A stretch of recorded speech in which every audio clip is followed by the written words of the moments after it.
advokat ini secara umum belum dewasa berorganisasi gitu ya. Ya akhirnya ada yang mau terus berkuasa gitu, sehingga akhirnya ya terpecah belah seperti ini. Dan ini harus di stop. Tapi kalau kita lihat belakangan pun misalnya orang bertemu dengan almarhum Yap gitu, apa yang dia sampaikan? Kalau kau siap untuk kalah, boleh ke saya. Tapi kalau kau mau bilang harus menang, jangan ke saya. Karena kemungkinan besar kau kalah. Ya, artinya apa? Tinggal Pak Yap yang betul-betul masih idealis. Selebihnya awalnya ideal juga kan, muncul KPK segala macam, ya toh. Tapi dalam perjalanan spirit lama itu tetap berlaku, kan gitu. Akhirnya kita kembali lagi ke sini. Nah, makanya pertanyaan saya, apa perlu reformasi jilid 2 gitu loh.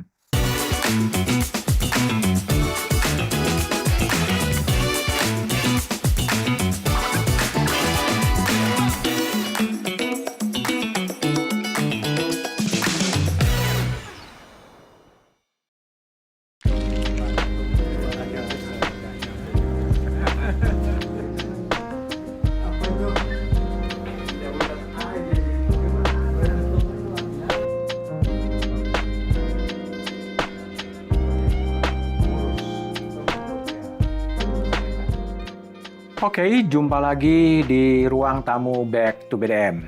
Kali ini saya akan membincangkan soal dunia hukum.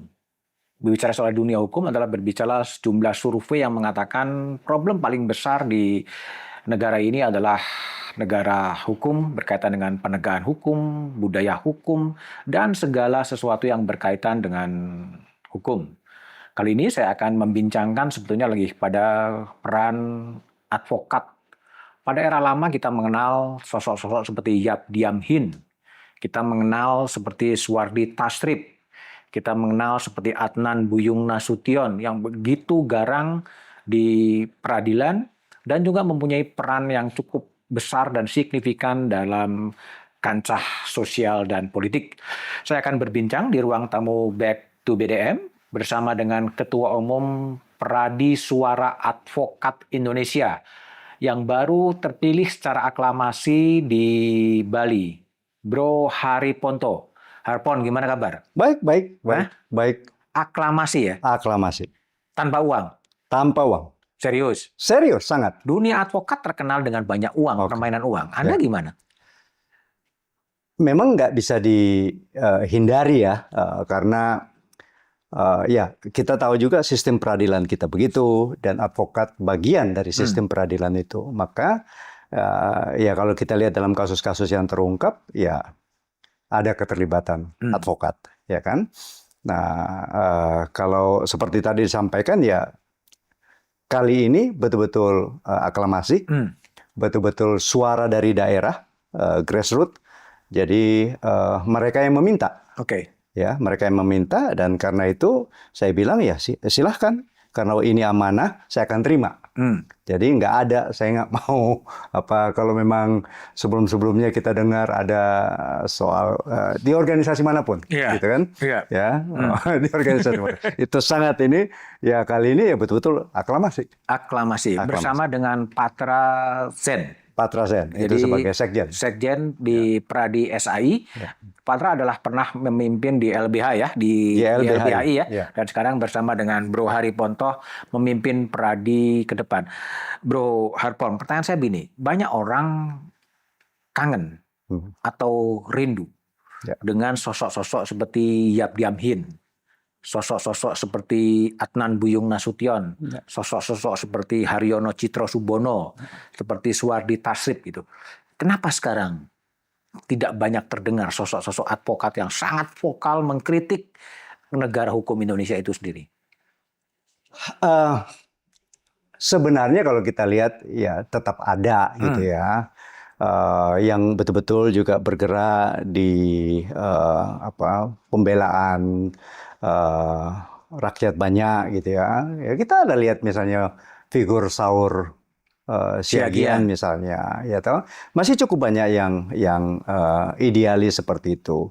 Cuma memang ini boleh dikata terkubur karena sekarang ini orientasinya lebih banyak ekonomi sebenarnya kan gitu. Jadi orang-orang pun advokat-advokat memang banyak yang tentu orientasinya pada perkara-perkara di bidang ekonomi, tapi bukan berarti tidak ada gitu ya. Dan kalaupun permasalahannya juga, kalaupun mau banyak betul-betul masuk ke bidang itu, maka terus bagaimana mereka bisa sustain? Oke. Ya toh, sebagai individu, kalau dia seorang kepala keluarga gitu, bagaimana bisa sustain? Jadi mau nggak mau tidak bisa terlalu berfokus juga ke sana gitu loh. Tapi upaya ke situ ya pasti ya. Seperti dalam kepengurusan saya yang sekarang, saya pengen betul-betul mengembangkan kembali access to justice. Access to justice. Ya, yang dulu sudah dirintis oleh zaman Pradin. Pradin itu namanya Pos Bantuan Hukum, Posbakum.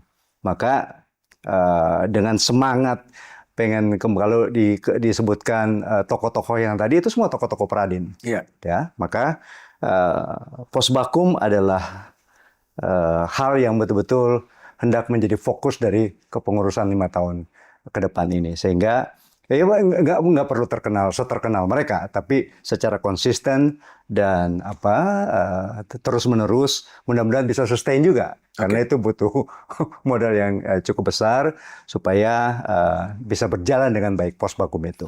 Oke. Berapa banyak sekarang organisasi advokat itu? Wow, 60-an ada. 60 ada. 60 organisasi advokat. Iya. Jadi ini betul-betul organisasi yang dengan cepat berkembang gitu. Iya. Tapi lebih kepada kepentingan individu-individunya ya. Gini, ada beberapa yang besar. Ya kalau kita bilang yang besar dan betul-betul berfungsi itu 5, 6 itu ada. Pradi sendiri yang besar itu 3 kan gitu. Ya.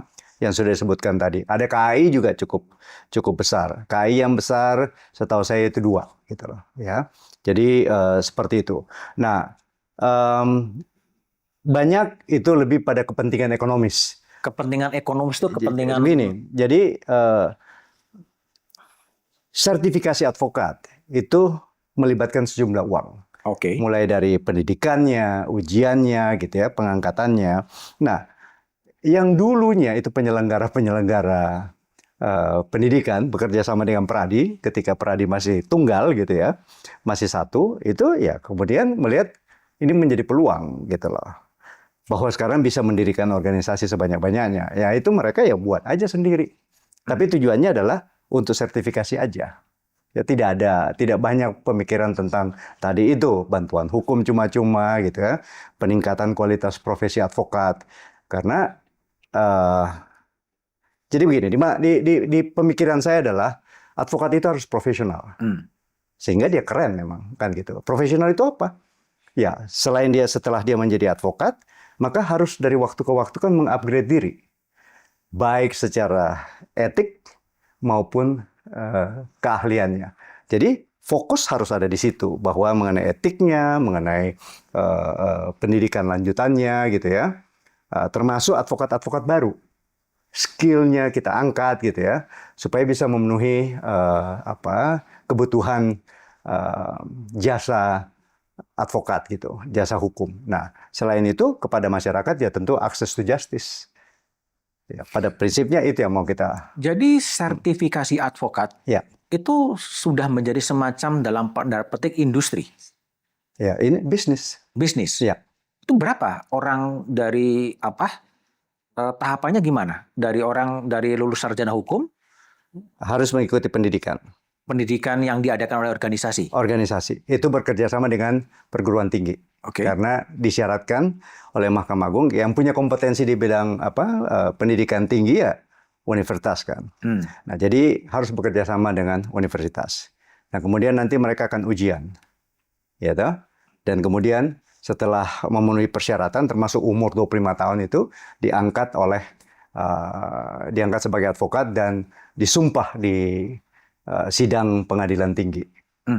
Jadi berapa ongkos yang dikeluarkan oleh calon advokat sampai dia mendapat berita acara sumpah? Berita acara sumpah. Ya Mungkin berkisar sampai 6-7 juta, kira-kira 6-7 gitu. juta. Secara umum ya. Itu yang kemudian melahirkan begitu banyak industri advokat itu, organisasi advokat. Saya melihatnya ke situ. Ya, saya melihatnya ke situ. Tapi bukankah dalam undang-undang advokat itu ada yang disebut sebagai single bar? Undang-undang advokat mengatakan bahwa organisasi advokat adalah satu-satunya organisasi advokat. Oke. Ya, itu sudah ketika itu kami sudah sepakat dulu ada 8 organisasi yang disebut di dalam undang-undang untuk membentuk organisasi advokat. Jadi kami sudah sepakati itu di 21 Desember 2004. Kebetulan saya pendiri juga kan dan sekjen pertama Peradi. Ya, jadi kepengurusan pertama itu 2005-2010. Itu single bar. Ya, walaupun saya sebenarnya bersama teman-teman dari Asosiasi Advokat Indonesia pada waktu itu berpendapat bahwa seharusnya kita bentuknya federasi. Jadi satu-satunya organisasi advokat itu federasi. Ya toh? Di bawahnya silahkan gitu loh. Ada organisasi-organisasi lain, tinggal kita buat aturannya. Kenapa? Karena saya memang tidak percaya pada the so-called single bar. Ya, kalau kita lihat sejarah organisasi advokat Indonesia, enggak pernah benar-benar bisa single. Pasti pecah. Jadi saya berpikiran federasi. Tapi kami, saya nulis di Kompas pada waktu itu, 2003. Ya. Tapi kalah suara, euforianya single bar. Tapi ternyata memang advokat ini secara umum belum dewasa berorganisasi gitu ya. Ya akhirnya ada yang mau terus berkuasa gitu sehingga akhirnya ya terpecah belah seperti ini dan ini harus di stop. Apa yang harus di stop? Keadaan pada saat ini harus di stop. Nggak, keadaan adalah makin memamah biayanya organisasi advokat. Betul. Karena profesionalismenya bagaimana? Mencetak aja terus gitu loh. Belum juga masalah sistem pendidikan tinggi hukum kita. Apakah betul-betul sudah memadai? Yang saya ketahui rata-rata yang masuk fakultas hukum itu misalnya yang matematikanya jeblok-jeblok kan gitu. Merasa hukum itu hafalan kan gitu. Nah, yang paling mudah juga didirikan kalau lihat ada universitas baru secara umum kan fakultas hukum gitu. Nah, padahal kalau kita misalnya lihat di Amerika, orang untuk jadi sarjana hukum itu 7 tahun. Mesti bachelor dulu. Gitu, jadi S1 gitu, baru kemudian masuk fakultas hukum 3 tahun. 4 tahun plus 3, 7 tahun. 7 tahun. Oke. Di Indonesia 4 tahun ya? Di Indonesia 4 tahun bahkan bisa 3,5 tahun. 3,5 tahun. Gitu. 3,5 tahun lulus langsung masuk ke magang di kantor advokat. Bisa magang gitu ya. Syukur-syukur kalau bisa dapat tempat magang karena juga tidak gampang kan. Nah, karena itu seperti yang saya katakan, kami pengen betul-betul mengembangkan yang namanya pos bakum ini, dan ini pun bisa menjadi tempat magang bagi para advokat. Pos bakum itu pos bantuan hukum yang ada di pengadilan-pengadilan. Sekarang pengadilan mengambil itu, tapi kami tetap mau menggunakan pos bakum itu, dan ya kalau memang bisa bersama-sama dengan pengadilan ya sangat bagus. Gitu. Artinya pos bakum yang digagas oleh Peradi itu pos bakum yang prodeo? Yang prodeo. Access to justice. Artinya siapa yang akan membiayai access to justice yang dikelola oleh Peradi itu? Nah, tentu dari dana organisasi sendiri, itu yang pertama. Kedua ya bentuk-bentuk kerjasama lainnya. Ya, sudah ada beberapa kawan yang sudah menyatakan kesediaannya untuk ikut mendukung. Nah, ini kita mau memaksimalkan aja. Klien-klien gitu ya. Ya, kenapa tidak disisihkan sedikit? Ya, atau kantor-kantor hukum besar gitu. Ya, mereka mau fokus mencari uang gitu ya, profit oriented ya, tapi CSR-nya bolehlah disisihkan untuk itu. Ya, ini beberapa pemikiran yang sedang kami godok pada saat ini. Belum berjalan ya? Belum kan, saya baru sebulan ya? Baru hampir sebulan. Hampir sebulan ya? Hari ini barangkali pas atau besok pas sebulan. Hari ini baru sebulan. Tapi poin juga pentingnya sendiri. Kalau Bro Harpon lihat ya, kalau di konstitusi kan disebut bahwa Indonesia adalah negara hukum gitu. Ya. Artinya kan mau menegaskan bahwa Indonesia ini bukan negara kekuasaan. Ya. Semuanya diatur oleh hukum. Menurut Anda, apakah statement dari konstitusi negara Indonesia negara hukum itu masihkah berlaku sebetulnya? Masih berlaku, pasti masih berlaku. Apakah itu dijalankan, itu pertanyaan yang lain, kan gitu. Nah, kalau kita lihat cukup banyak kejadian di mana sebenarnya kan itu tidak diterapkan, ya, bahwa pengadilan masih belum independen, ya, masih kita lihat misalnya mantan hakim di rumahnya berkotak-kotak uangnya segala macam gitu ya, dan ini kita lihat berkembang kemana-mana, rupanya ada titipan kasus apa.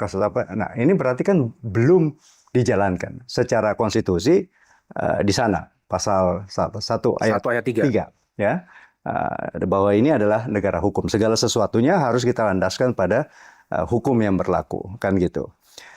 Jadi kalau saya lihat ya tentu masih jauh dari cita-cita itu, dan apakah pemerintah yang sekarang betul-betul akan ke sana juga, ya masih tanda tanya besar gitu ya, karena toh ini masih terus berlangsung juga ya. Nah, ini memang diharapkan agar organisasi advokat itu bisa mengambil peran, ya, tentu selain media gitu ya, sebagai untuk melakukan kontrol dalam hal ini, ya. Nah, bagaimana kita ikut mengadvokasi peraturan-peraturan baru atau RUU yang sedang penggodokan gitu. Tapi ini memang butuh upaya yang luar biasa. Seharusnya kita punya think tank sendiri gitu ya, untuk selalu dari waktu ke waktu ikut mengkritisi hal seperti itu. Nah, tapi kalau secara ideal begitu itu pasti belum, ya, karena masing-masing pengurus ini juga masih perlu untuk mengurusi dapur masing-masing. Ya. Nah, jadi concernnya lebih kepada ada kebutuhan internal dari advokat, ya, sehingga ini yang belum selesai, sehingga harapan publik untuk berperan dalam konteks negara hukum itu belum sepenuhnya optimal juga. Saya boleh mengatakan begitu, gitu ya, belum optimal sampai ke sana. Nah, ini yang memang kita, kalau saya mau mencoba supaya tidak terlalu ideal, gitu ya, seperti tadi, dalam waktu dekat kami mungkin akan mengadakan kerjasama ya dengan bagian dari pemerintah untuk memberikan penyuluhan kepada anak-anak di seluruh Indonesia. Mereka yang punya akses tempatnya gitu ya. Nah, kami menyiapkan orang-orangnya. Jadi kalau ini bisa terus-menerus dilakukan, setidak-tidaknya buat anak-anak muda ini bisa, ya kalau nggak bisa maksimal ya pasti ada lah yang nyangkut. Itu mudah-mudahan bisa menjadi kontribusi yang baik. Oke. Tapi apa pentingnya sih, Bro Harpon, penegasan dari konstitusi itu adalah Indonesia itu adalah negara hukum. Apa pentingnya negara hukum itu sendiri sebetulnya? Ya. Kan secara prinsip negara demokrasi yang modern, ya semuanya kan harus ada pakemnya. Nah, itu kenapa disebutkan bahwa itu negara hukum.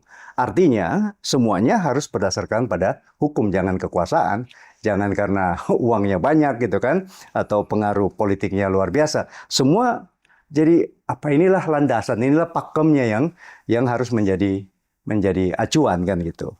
Nah, tetapi yang seperti kita sama-sama tahu, masih sangat banyak lah. Kalau saya boleh katakan misalnya tanpa ini kasus Tom Lembong misalnya. Tom Lembong. Nah, kita lihat memang susah untuk mau dikatakan bahwa itu perbuatan pidana gitu kan. Ya, untung akhirnya bisa diintervensi gitu. Ya, dengan abolisi. Saya koreksi. Tom Lembong susah untuk dikatakan itu perbuatan pidana atau di mana pidana? Di mana pidananya? Di mana pidananya? Oke. Ya, di mana pidananya? Oke. Kan akhirnya diintervensi seperti itu. Ya. Nah, ya kalau memang ini agak frustrasi juga ini, saya yakin teman-teman media juga yang ya memang tiap hari mau melototin gitu, kerjanya memang mengkritisi gitu. Ya, kalau mental nggak kuat sih selesai juga kan. Oke. Ya, selesai juga gitu. Ya. Iya. Tapi ya kita kan nggak boleh putus asa. Nggak boleh putus asa gitu loh. Ya kadang-kadang gue pikir putus asa juga gitu, tapi ya nggak boleh gitu. Kalau nggak siapa kan? Iya. Tom Lembong adalah salah satu kasus yang mencolok bagaimana politik itu kemudian memanfaatkan hukum Ya. dan kemudian diintervensi melalui abolisi. Ya. Nah, pertanyaannya adalah kenapa itu bisa terjadi ya? Di negara yang disebutkan negara Indonesia adalah negara hukum, tentunya kalau diteruskan adalah bukan negara kekuasaan, Ya. tetapi model bukan lagi rule of law tapi rule by law. Ya. Gitu kan, ditentukan oleh hasrat kekuasaan itu. Iya, faktanya kan itu masih sama terjadi gitu loh. Dan memang atau yang sederhana deh, nggak usah seperti gitu ya. Kalau kita menangani perkara-perkara biasa saja gitu loh, bisa nggak kita lawan penyidik misalnya? Ya, kan sudah jelas bahwa harus didampingi advokat segala macam. Kalau malam-malam, tengah malam dipinjem, istilahnya dipinjem di bond gitu, diperiksa tengah malam, siapa yang bisa kita kontrol? Bisa kita lapor kemana-mana?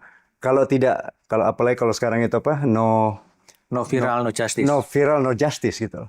Karena ya frustrasi gitu. Kemudian kalau terlalu keras pun, advokatnya pun dikriminalisasi kan gitu. Nah ini yang juga harus menjadi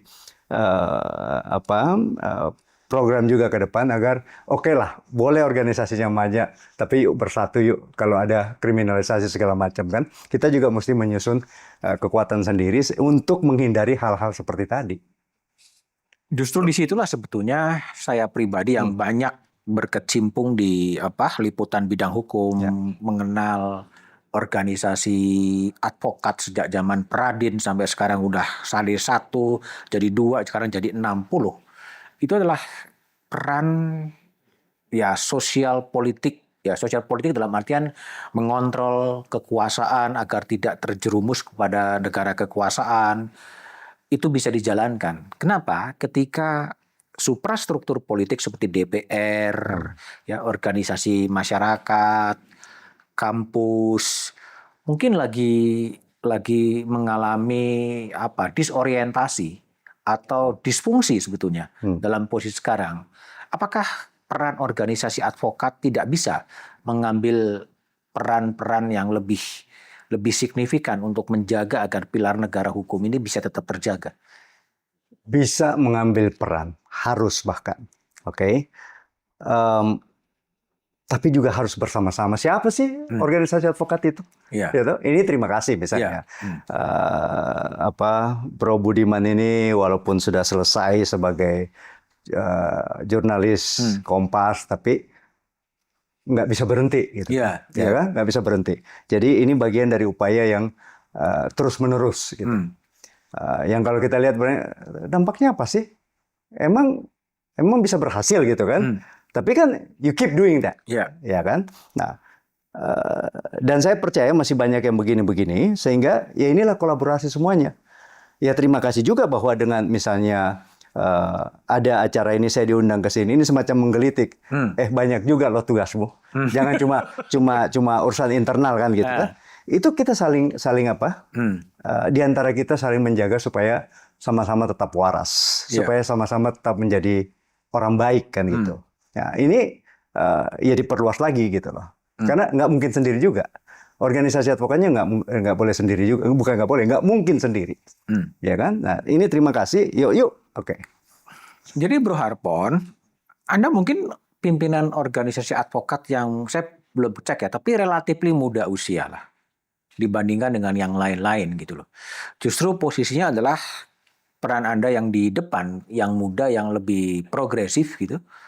Mau organisasi advokat lain tidak ikut atau ikut, tetapi harus ada yang berjalan di depan gitu untuk ikut mengawal teks konstitusi bahwa Indonesia adalah negara hukum. Karena saya memang sangat khawatir dan sangat cemas soal perkembangan republik ini yang mengarah kepada negara kekuasaan gitu. Apakah kekhawatiran saya berlebihan? Tidak berlebihan. Malah ya saya mengatakan saya setuju. Oleh karena itu dan saya merasakan ketakutan itu juga ada. Dalam artian begini, kalau kita juga terlalu kencang, kita juga yang kena kan gitu kan. Nah, tapi semangat ini mesti bersama-sama gitu ya. Bro Budiman mengingatkan kami, ya, nanti kami juga mengingatkan yang lain. Sebenarnya kerinduan itu ada kok. Seperti saya bilang, saya nggak khawatir tuh misalnya pos bantuan hukum gitu ya. Karena keinginan dari kawan-kawan pengusaha juga ada kok gitu. Ya. Tapi memang dalam suatu sistem yang korup, kemudian siapa sih yang tidak korup kan gitu kan. Yeah. Tapi bahwa keinginan untuk hidup dengan lebih tertata baik itu ada. Nah, potensi-potensi ini yang kita gabungkan menurut saya. Gitu. Jadi suasana kebatinan sekarang ini ya, kan suasana kebatinan yang sungguh-sungguh apa ya? Galau dan betul-betul under pressure bagi rakyat biasa. Ya. Kalau kita lihat ini mungkin peristiwa-peristiwa yang terakhir saja terjadi ya. Ketika pajak dinaikkan ya, begitu signifikan ya. Mau mendengarkan musik takut bayar royalti. Ya kan, harus bayar royalti. Ada lagi tanah yang tidak digunakan akan diambil alih oleh negara. Itu satu yang sehingga Pati kemudian meledak. Partai politik tidak ngapa-ngapain. Rakyat harus berhadapan dengan bupati sendiri. Kan itu. Tapi kalau kita lihat di sini di Jakarta, kita mendengar bagaimana kemudian anggota DPR mendapatkan gaji sudah 230 juta per bulan menurut Fitra, dan dikutip oleh Kompas masih ada tambahan tunjangan 50.000, lalu 50 juta per bulan ya. Kemudian dikoreksi lagi oleh Bang Dasko mengatakan itu hanya sampai Oktober 2025. Lalu ada pemberian bintang Mahaputra ya kepada Menlu atau kepada menteri-menteri, kepada menteri baik yang lama maupun yang baru, kepada komisaris BUMN gitu. Situasi ini betul-betul mengganggu suasana kebatinan publik gitu loh. Saya tidak tahu apakah ini adalah suasana-suasana yang outlier gitu, outlier yang hanya ada di warung-warung kopi, atau juga ada di suara-suara kebatinan dari kelas-kelas menengah seperti Bro Harpon yang sekarang memimpin organisasi advokat. Ya, supaya kita sharing hal yang sama, ya. Kita sharing hal yang sama. Jadi memang itu ya memang mengkhawatirkan. Ya contoh saja secara sederhana, saudara saya juga punya kafe. Ya. Jadi bertanya-tanya tuh tentang royalti itu. Biasanya katanya, padahal dia ya boleh dikata menengah bawah lah gitu ya. Juga pengen mengais rezeki juga gitu. Nggak berani jadinya. Nah kalau datang dipalakin terus keluar dari mana duitnya? Jadi tidak menimbulkan suasana untuk berusaha gitu. Padahal usaha-usaha seperti ini kan padat karya, ya. Kalau berkembang kan pegawainya tentu bertambah segala macam. Model-model seperti itu, ya. Jadi dia bukan betul-betul kelas bawah, tapi menengah, tapi ke bawah dikit. Itu dirasakan. Nah, kalau diskusi-diskusi kami juga di antara advokat atau di WA group itu, ya, memang ada kerisauan tentang hal-hal seperti ini. Ya, syukur misalnya kemudian yang BUMN komisaris tidak perlu tantiem lagi segala macam. Ada kawan yang sudah mengkritis lama. Dan dia bisa menghitung tuh berapa banyak uang yang keluar untuk itu. Padahal pekerjaan komisaris itu pengawasan lah gitu ya. Dan belum tentu juga yang masuk ke situ juga mengerti kerjanya apa kan gitu ya. Nah, jadi ini kan juga pemborosan segala macam ya, yang harusnya uangnya bisa kita pakai untuk pembangunan ya. Nah, ini ya memang. Dan kalau secara umum sekarang ditanggapi kan lewat lagu-lagu, ya, lagu-lagu ngenyek gitu ya, lucu-lucuan ya. Tapi ya kalau tidak segera diatasi, saya rasa Pati skala lebih besar, ya itu bisa terjadi gitu. Saya khawatir terjadi semacam gap generasi ya. Gap generasi artinya ketika bendera One Piece kemudian mulai dikibarkan di mana-mana gitu kan. Respon dari pejabat-pejabat yang mungkin bagi saya mungkin kurang baca juga gitu. Kurang baca, kurang humor gitu kan. langsung munculnya adalah mengganggu stabilitas nasional. Apanya yang diganggu kan? Ya, makanya lalu kemudian harus ada operasi bendera One Piece gitu. Artinya memang ada gap generasi, kritik-kritik di dunia digital yang begitu keras sekarang ini adalah kritik-kritik yang mungkin sama saja dengan generasi 65 yang dulu 7 setan desa dan lain sebagainya itu. Hanya dalam bahasa bacaan virtual dan pejabat-pejabat yang ada kan sekarang lebih kepada security approach gitu. Ya, security approach yang ya salah membaca itu dia ya apa itu anggap aja sebagai lifestyle, ya nggak ada apa-apa juga kan begitu. Nggak ada apa-apa. Yang kemudian terjadi. Nah, ini yang sebetulnya saya tuh mengatakan bagaimana advokat itu menjadi organisasi alarm, early warning system, ya, menjadi sistem peringatan dini kepada kekuasaan agar tidak terjerumus kepada yang banyak orang sekarang menengarai otoritarianisme seperti yang sudah terjadi. Ya kami harus ke sana lah, ya. Itu for sure harus ke sana. Jadi kebetulan kami sudah membuat satu komite untuk memang seperti alarm tadi. Jadi dia semacam penelitian dan pengembangan isu-isu strategis. Jadi ini saya harapkan memang lebih responsif, ya, kalau ada hal-hal di masyarakat seperti itu, yang juga tentunya yang terutama kalau menyentuh aspek hukum gitu ya, ya apa sih gitu, One Piece apa sih gitu, nggak ada apa-apa juga gitu loh. Ya, itu ya stylenya sekarang aja gitu. Nah, ya mudah-mudahan ini betul-betul bisa dikembangkan sehingga dari waktu ke waktu kami bisa balancing lah, ya.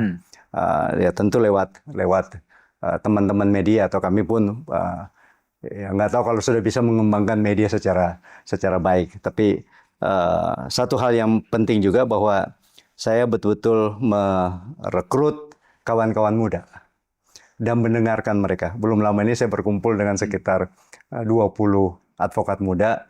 Mereka mau apa ke depannya supaya kita juga mengerti gitu ya. Dan cukup bagus. Tentunya keprofesian gitu ya. Tapi ya kalau ini bisa diangkat menjadi lebih kepekaan kepada masyarakat lebih luas, tentu lebih baik lagi. Ya intinya kan lebih kepada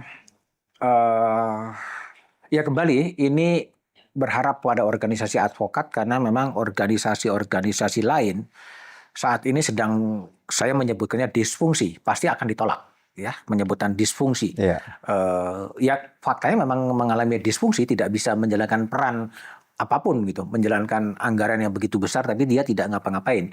Yang bisa diharapkan di tengah itu memang organisasi advokat, sehingga ada ekspektasi karena yang terkeropos kan sebenarnya negara hukum itu sendiri. Bahkan ada orang yang memplesetkan bukan lagi rule of law tapi rule of lawless. Even worse, oke. Ya. Rule of lawless. Nggak ada hukum lagi sebetulnya. Semuanya adalah kekuasaan. Dan DPR pun dipersonalisasi pada orang gitu loh. Nah ini yang jadi problem. Sehingga harapan itu adalah pada organisasi. Salah satu harapan pada organisasi. Salah dua, salah tiga masih banyak gitu loh. Ini Romo Diman mau. Setuju dengan itu. Setuju ya. Kita mesti kolaborasi lah, ya toh, gotong royong, semangat gotong royong untuk Indonesia yang lebih baik. Iya, jadi kalau saya sih, kalau tadi silakan Bro Harpon ingin membuat semacam kanal untuk penyuluhan hukum melalui berbagai media, kita akan support. Tapi saya kekhawatirannya adalah soal ideologi negara hukum itu yang sekarang sedikit demi sedikit digerogoti. Sudah sampai kepada titik yang paling bawah. Dan ini akan segera berubah menjadi negara kekuasaan. Itu yang lebih. Kalau itu negara kekuasaan yang terjadi, dan itu sampai terjadi, ya civil liberties akan kemudian hilang. Ya kan, semuanya akan. Ini yang lebih mengkhawatirkan. Apakah memang kita akan bergerak menuju ke situ? Ya tergantung kepada kelompok-kelompok masyarakat sebetulnya yang sedang terjadi gitu loh. Nah kalau saya tanya lagi kepada Bro Harpon gitu loh. Kalau kita melihat fenomena akhir-akhir ini gitu kan, yang tadi saya mempunyai sebuah tesis bahwa terjadi disfungsi kepada partai politik, DPR dan lain sebagainya dan massa. Apa yang terjadi? Apa yang salah sebetulnya? Apakah kita isi going aja nggak tahu tiba-tiba sampai pada titik ini atau gimana? Eh, ini kan proses yang panjang ya, proses yang panjang. Jadi pelan-pelan kita menjadi ke keadaan yang makin carut marut, ya. Ya kalau tadi menyinggung kalau kita advokatnya zaman Yap Thiam Hien, Suhardi Tasrif gitu ya, masih begitu ideal. Tapi kalau kita lihat belakangan pun misalnya orang bertemu dengan almarhum Yap gitu, apa yang dia sampaikan? Kalau kau siap untuk kalah, boleh ke saya. Tapi kalau kau mau bilang harus menang, jangan ke saya. Karena kemungkinan besar kau kalah. Ya, artinya apa? Tinggal dia kan. Tanda petik tinggal dia. Tinggal Pak Yap yang betul-betul masih idealis. Selebihnya, yang saya mau katakan, kalau dulu banyak Yap, akhirnya kan tinggal dia. Nah saya nggak tahu kalau sekarang masih ada apa tidak. Kan gitu. Atau setengah-setengah Yap sekarang ini. Apa seperempat Yap saja gitu ya. Tapi semuanya masuk ke masuk ke dalam sistem. Kan gitu. Ya. Ke dalam sistem. Jadi ya akhirnya menjadi satu ya itu tadi budaya baru. Kalau kita nggak ikut di situ, bahkan kita yang orang gila kan gitu. Nah ini bagaimana menjaga kewarasan. Barangkali tinggal sedikit orang waras. Nah bagaimana dan barangkali juga memang orang tidak tahu lagi bahwa atau tidak sadar bahwa itu bukan sesuatu yang benar. Itu bukan sesuatu yang seharusnya. Ya, yang tidak seharusnya menjadi seharusnya, sesuatu yang sudah ya memang begitu gitu. Nah ini yang butuh ya saling menyadarkan. Iya. Salah satu contoh tarik menarik kekuatan itu adalah soal Mahkamah Konstitusi. Oke. Putusan Mahkamah Konstitusi yang mengatakan, saya ambil contoh misalnya soal rangkap jabatan wamen sebagai komisaris. Dalam konsiderasinya, bukan dalam amar putusan, mengatakan menteri dan wakil menteri itu satu kesatuan. Artinya tidak boleh menjabat sebagai komisaris. Tapi elit mengatakan, abaikan saja Mahkamah Konstitusi. Tidak mengikat itu. Ya. Padahal konstitusi mengatakan putusan Mahkamah Konstitusi adalah final dan mengikat. Ya. Nah siapa yang akan jadi wasit kalau itu terjadi? Yang menjadi wasit kan mestinya selama ini kan media misalnya. Media kan hanya omon-omon. Oh oke. Ya, organisasi advokat harusnya bisa berperan di situ. Ormas-ormas harusnya bisa berperan di situ. Tapi sekali lagi ini sudah dianggap sebagai satu kewajaran kan gitu. Konsiderannya bilang itu satu paket. Ya toh. Nah ini ya kalau mereka nggak mau nganggap terus emang salahnya di mana kan gitu. Sudah tidak ada rasa malu. Oke, sudah tidak ada rasa malu. Bahkan orang yang sangat paham hukum pun dengan sengaja bisa melanggar. Ya. Ya kalau bicara tadi Mahkamah Konstitusi kan clear misalnya. Putusan Mahkamah Konstitusi juga bilang misalnya jabatan di organisasi advokat maksimal 2 kali. Terlepas dari berturut-turut apa yang tidak berturut-turut. Tapi kan diakalin aja terus. Adalah munas diperpanjang gitu kan, dimundurkan gitu. Sehingga bisa masih tetap ada dalam posisi itu. Nah ini bagaimana semua dan anggota-anggotanya juga semua diem. Memang tidak ada kedewasaan, belum ada kedewasaan dan ya kita mungkin memang sudah tidak punya rasa malu gitu loh. So what gitu loh, kan Iya. gitu. Tapi kan ya itu satu poinnya. Poin yang lain adalah putusan Mahkamah Konstitusi yang kemudian memisahkan antara pemilu nasional dan pemilu daerah. DPR mengatakan itu melanggar konstitusi. Tidak wajib diikutin. Ya. Bagaimana Undang-Undang Dasar yang memberikan kewenangan kepada Mahkamah Konstitusi untuk menguji materi undang-undang dan Mahkamah Konstitusi kemudian menyatakan putusan, terlepas putusan itu bermasalah atau tidak, Ya. kemudian dikatakan oleh anggota DPR MK melanggar konstitusi sendiri gitu. Memang tidak reliable kan itu. Tidak reliable. Jadi bagaimana kita menilai sesuatu yang dalam situasi yang sudah sangat tidak waras dengan cara berpikir yang waras, ya, memang nggak bisa kena gitu loh. Ya. Wong semuanya sudah nggak waras gitu. Jadi yang waras ini menjadi orang tidak waras gitu loh. Iya, tapi apakah kita harus tadi kalau Ronggo Warsito kan mengatakan ini zaman Revolusi edan. Ini zaman edan. Zaman edan. Kalau nggak edan tuh nggak keduman. Kalau nggak ikut-ikutan gila tuh nggak kebagian. Ya, oke. Apakah kemudian tadi Bro Harpon mengatakan ini adalah tidak waras, dianalisa oleh orang waras. Apakah si orang waras itu harus ikut tidak waras? Harusnya tidak. Ya. Tapi kalau dia sendiri juga, lama-lama entah dia mati sendiri atau dia jadi tidak waras juga, ya kan? Nah, itu yang saya katakan tadi, yang waras-waras ini walaupun tinggal sedikit, barangkali masih bisa berkoalisi gitu ya, atau apa harus reformasi lagi gitu, Ya, reformasi lagi. jilid 2 lagi. Nah, kita tunggu aja, efek Pati ada nggak kira-kira?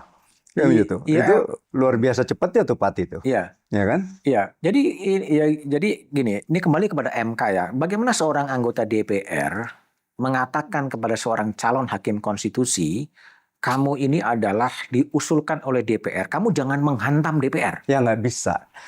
Supposedly, gini, makanya logikanya kan udah kebalik-balik. Ya, DPR ini mencari orang-orang yang tepat. Iya toh? Nah, DPR sendiri bisa salah kan? Nah, Mahkamah Konstitusinya mengkoreksi produk yang salah kan gitu. Ya, sama misalnya, nah ini kembali pada saya pengen tuh di samping-samping saya banyak yang waras gitu loh, yang banyak mengkritisi saya. Supaya apa? Saya tetap waras kan gitu. Kalau samping-samping saya mengharapkan semua pengurus saya ABS, asal Bapak senang, ya repot gitu. Oke, nah inilah kita saling menjaga seperti itu. Ya, Bro Budiman jaga saya jagain Bro Budiman, kan gitu, ya kan. Nah, ini yang mesti diperluas jaringan ini. Ya, saya ingat di itu, Arpon, 98 ya, ketika gerakan reformasi itu kemudian mencapai puncaknya dengan mundurnya Soeharto pada Mei 1998. Kemudian muncul 6 tuntutan reformasi itu kan. Adili Soeharto, gagal dilaksanakan, ya apapun alasannya ya kan. Lalu kemudian penindakan korupsi, kolusi dan nepotisme. Sekarang masih merajalela.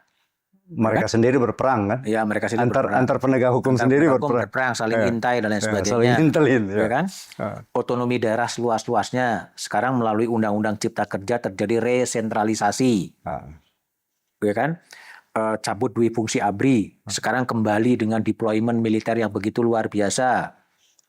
Untuk menjaga tadi gitu. Jadi ini lalu kemudian penegakan hukum tanpa pandang bulu sekarang juga tadi rule by laws kadang-kadang menjadi seperti itu atau rule by law ya, penegakan hukum yang sangat tergantung kepada state. Nah, ini kan sedang diputar balik ini ke situasi 27 tahun yang lalu sebetulnya. Jadi apa artinya reformasi dulu itu? Kembali kan semuanya. Kembali, dia jadi siklus.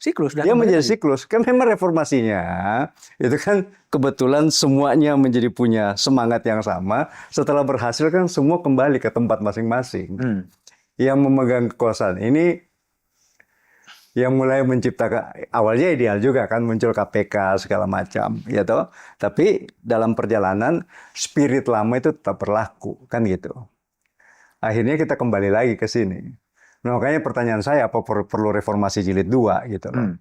Mudah-mudahan jangan sih, karena ongkosnya juga sangat besar kan.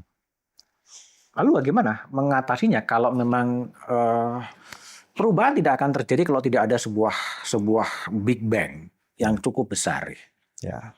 Reformasi 98 kan ada gerakan yang cukup masif dan terjadi kemudian penataan struktur baru dengan pemilihan presiden langsung dan lain sebagainya.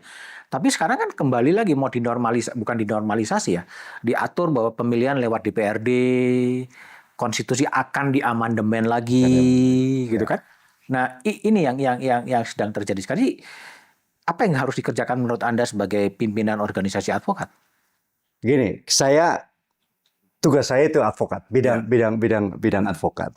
Jadi bagi saya prinsipnya adalah bahwa kembali sebagai organisasi advokat saya menjalankan fungsi-fungsi intinya dulu, yaitu menciptakan Access to justice. access to justice. Ya, advokat-advokat anggota Pradi SAI itu adalah yang profesional.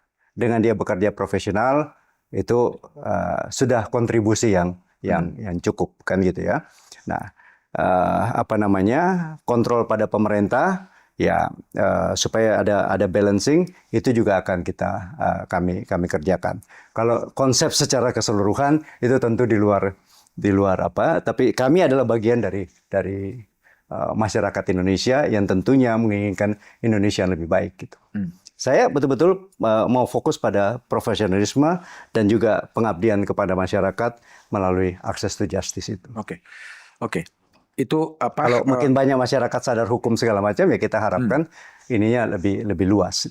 Nah, sebagai organisasi advokat ya, kalau Anda lihat ya, ketika kemudian Kejaksaan Agung gitu memamerkan uang ratusan ribu di jumpa pers gitu kan berulang kali itu sesuatu yang positif atau sesuatu yang biasa saja atau bisa berdampak negatif? Itu sih menunjukkan, kalau bagi saya melihatnya, satu kesadaran betapa besarnya gitu korupsi itu. Ya, wow, itu satu kasus. Sekarang sudah kalau dulu kita hampir tidak pernah atau cuma sesekali betul mendengar korupsinya itu sampai triliun gitu. Ini justru ratusan triliun kayak gitu ya. Jadi sudah betapa bobroknya kan gitu. Ya. Nah, itu harusnya memang, dan kalau memang selentingan, wow, banyak banget ya gitu ya. Nah, ini mudah-mudahan bisa membuat banyak orang menjadi tersadarkan betapa bobroknya gitu ya korupsi kita, dan mudah-mudahan bisa menggerakkan orang untuk lebih kritis pada hal-hal seperti itu. Nah, tapi kalau kepada Kejaksaan Agung, saya sih berharap betul bahwa itu bisa betul-betul ditegakkan lah gitu ya. Kalau kita mengerti saling ngintelin dua penegak hukum gitu ya, itu bagian dari apa gitu loh, bahwa ngambil lahan saya atau apa gitu ya. Nah, ini harusnya dari mana kita harus memperbaiki ini gitu loh. Apa harus dipangkas atau berapa generasi gitu. Ini memang pertanyaan besar gitu loh. Karena betul-betul mencuat di publik gitu. Dan nggak ada penjelasan. Nggak ada penjelasan. Dibiarkan publik bertanya-tanya gitu loh. Ini kan sesuatu yang tidak cukup elegan. Ketika tadi Bur Harpon mengatakan pengintaian sesama penegak hukum diliput media, media melihat, tapi dikatakan nggak ada apa-apa. Nah, ini kan menimbulkan spekulasi yang bertanya-tanya ada apa sebenarnya. Dan akhirnya diam juga kan gitu. Akhirnya berdamai. Ya gitu? Berdamai tapi nggak ada penjelasan juga kepada publik apa yang terjadi. Ya. Kan itu yang jadi masalah. Nah, dalam konteks seperti itu, apa yang disarankan oleh Bro Harpon agar ini tidak menimbulkan berbagai macam spekulasi, terjadi saling intai antar penegak hukum?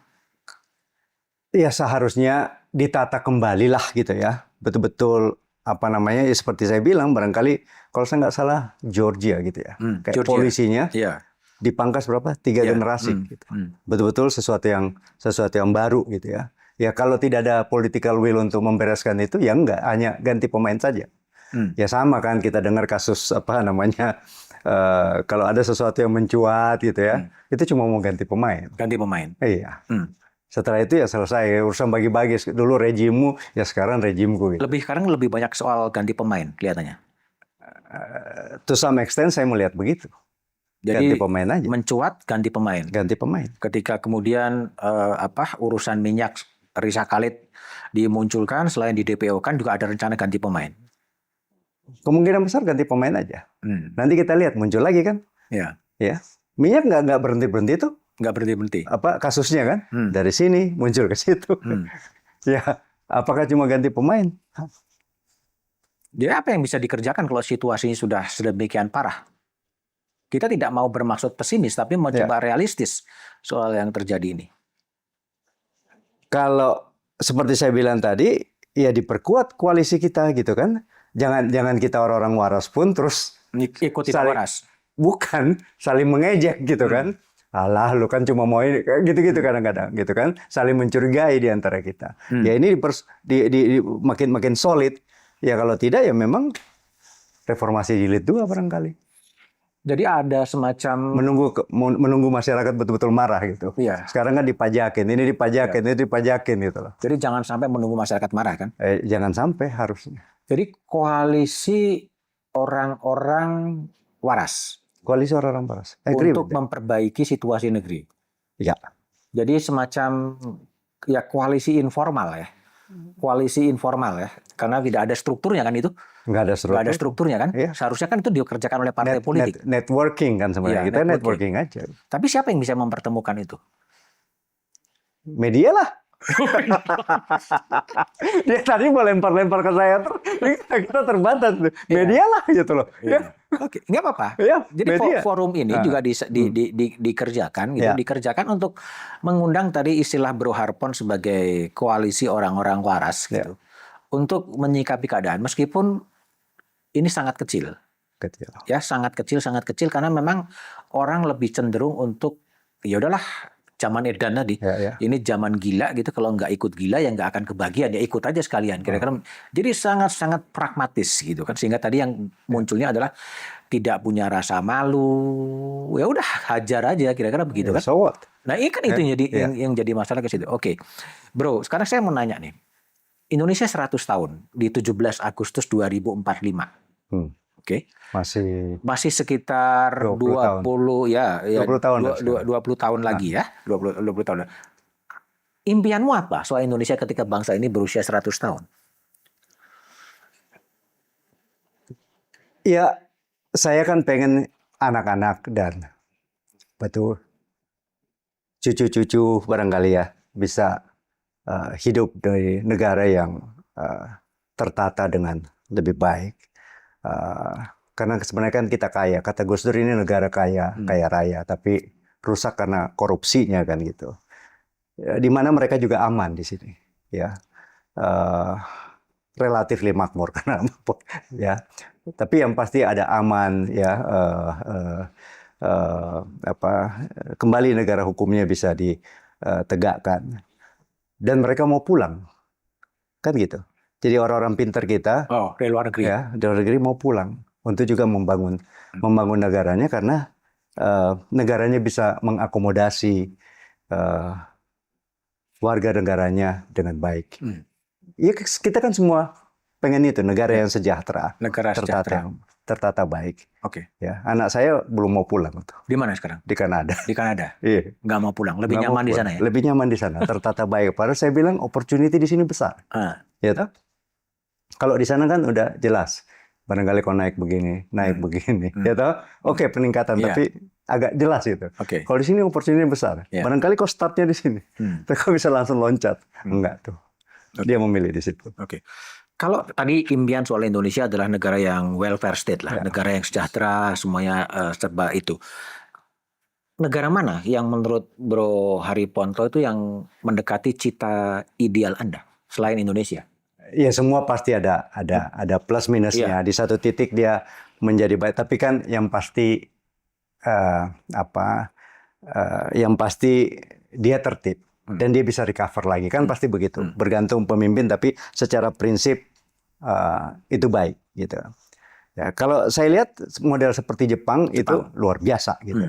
Salah sedikit aja bukan berarti tidak ada korupsi, tapi kalaupun kecil-kecil gitu loh, dan kecil pun udah langsung mengundurkan diri, kena sanksi sosial gitu ya. Nah, kalau secara ideal di sana menurut saya sangat nyaman, terlepas dari plus minusnya. Ya, pertanyaan ini saya ajukan ke sejumlah temen yang saya ajak ngobrol di podcast ini kan, Jepang memang salah satu negara yang diidealkan karena dia menggabungkan antara modernisme dan tradisionalisme, sehingga tradisi-tradisi dihormati tapi digabungkan dengan modernisme gitu. Itu yang terjadi pada Jepang, dan Bro Harpon juga menyebut Jepang.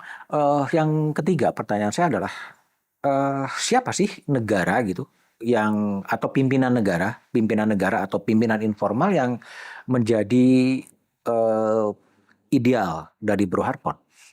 Wah, saya tidak terbiasa mengkultuskan orang gitu ya. Tapi yang penting secara sistem kita lihat itu berjalan dengan baik gitu loh. Ya, kalau orang jangan tanya. Saya nggak lihat. Nggak jadi masalah. Yang terakhir adalah Indonesia ini udah 80 tahun merdeka ya. 80 tahun. Ya. Ketika merdeka itu dekat dengan Korea Selatan, dekat dengan Singapura. Tapi kita lihat tahu ya, Singapura begitu maju, Korea Selatan begitu maju gitu. Nah, persoalannya adalah apa sih akar masalah kok bangsa ini tidak bisa maju sesuai dengan katakanlah Korea Selatan, Singapura. Meskipun Singapura kecil, orang bisa mengatakan demikian. Tapi apa akar masalahnya sebetulnya yang paling menjadi problem bagi Indonesia? Saya senang melihat begini, mengilustrasikan begini. Kita kalau 17 Agustus, yang kita mainkan apa? Itu apa tuh? Bendera. Bambu itu yang Panjat Pinang. Panjat Pinang itu, ya. Untuk mendapatkan hadiah, kan kita mesti bekerja, menginjak orang, kan gitu ya. Yang di atas kita tarik, gitu ya. Jadi itulah barangkali budaya kita. Saya nggak tahu apakah itu cukup represent. Artinya Anda mau mengatakan orang Indonesia ini ada kecenderungan iri terhadap saling sikut gitu? Iya, saling sikut untuk dapat itu. Coba itu paling gampang deh untuk kita lihat. Ya, kalau orang berhasil kita senang nggak? Secara umum kan, itu karena orang tuanya begitu. Apalah gitu loh. Ada aja gitu. Kita tidak, kenapa dia bisa berhasil ya? Apa yang bisa kita contoh ya? Gitu ya. Nah itu jarang saya lihat begitu. Ya kalau orang berhasil ya kita hormati dong gitu kan. Nggak tahu kalau Jepang kali dia sukses bansai ya. Ya kan? Jadi, you hebat gitu, ya kan? Bagaimana saya lebih hebat? Kan gitu. Semangat kompetisinya ada secara ini. Panjat pohon pinang itu dah kalau saya itu menggambarkan ya. Saling injak, iya kan? Supaya bagaimana kita untuk mencapai ke atas. Untuk dapatkan hadiah yang ada di atas. Barangkali itu mesti dihilangkan, Bang. Dengan sesuatu yang lebih asik gitu loh. Tapi kan bisa ditafsirkan itu juga sebagai gotong royong sebetulnya. Terserah secara pandang ini, tapi secara umum saya melihat begitu. Jadi intinya adalah orang Indonesia ini sebagian lah ya. Sebagian orang Indonesia atau sebagian kecil orang Indonesia itu lebih untuk mencapai kekuasaan itu saling jegal, saling sikut, potong, saling sikut. Dan ketika orang itu berhasil bukan dilihat bagaimana proses dia menjadi berhasil, tapi mencari sesuatu yang kenapa dia berhasil menggunakan orang dalam lah, untuk diejek lah, karena seperti itu. Atau ya kita lihat ini juga deh, misal ya ada pecinan di mana-mana, solid kan, ya. Belakangan kita lihat kampung-kampung Korea, kan gitu, ya. Terakhir saya lihat di LA kalau nggak salah sudah ada kayak kampung Thailand. Ya jadi di situ ya toko Thailand, rumah makan Thailand berkumpul. Ada nggak Indonesia? Nggak ada tuh. Di Belanda yang katanya udah banyak orang Indonesia, nggak ada tuh kayak kampung Kampung Indonesia atau pertokoan Indonesia gitu, nggak ada. Nah sementara kalau nggak salah di Amsterdam sudah ada tuh kampung yang imigran negara tertentu gitu. Ya, karena saya pernah dibawa jalan di situ. Ini banyak imigran dari mana gitu di situ. Memang kelihatan gitu. Mereka berkumpul. Indonesia tuh nggak ada. Nggak ada. Saya nggak tahu. Bro juga kan banyak keluar negeri. Iya, kelemahan diplomatik Indonesia juga ya sebetulnya. Masyarakatnya juga nggak bisa ke situ ya. Iya. Korea Selatan K-pop segala macam itu kan disupport. Iya. Kita di mana yang disupport? Nggak ada. Nggak ada. Orang mau pergi kerja keluar aja, nggak nasionalis. Oh, dia nggak bisa hidup di sini, gimana? Masa kita larang gitu loh. Iya, iya. Nah, Oke, Bro Harpon, thank you ya. Makasih. makasih. Demikian obrolan saya dengan Hari Pontoh. Satu hal yang menarik adalah bagaimana kita membangun koalisi dalam tanda petik orang-orang baik, orang-orang yang berakal sehat untuk berkontribusi memperbaiki negeri ini. Negeri ini memang sedang banyak masalah, tetapi tidak perlu harus respon dengan sikap pesimis, tapi mencari jalan dan terus mengingatkan agar negeri ini tetap kembali kepada tujuan di pembukaan konstitusi yang mensejahterakan rakyat dan menghadirkan keadilan sosial. Jumpa lagi di ruang tamu Back to BDM dengan tamu-tamu saya berikutnya. Silakan like, share, dan komen. Bye.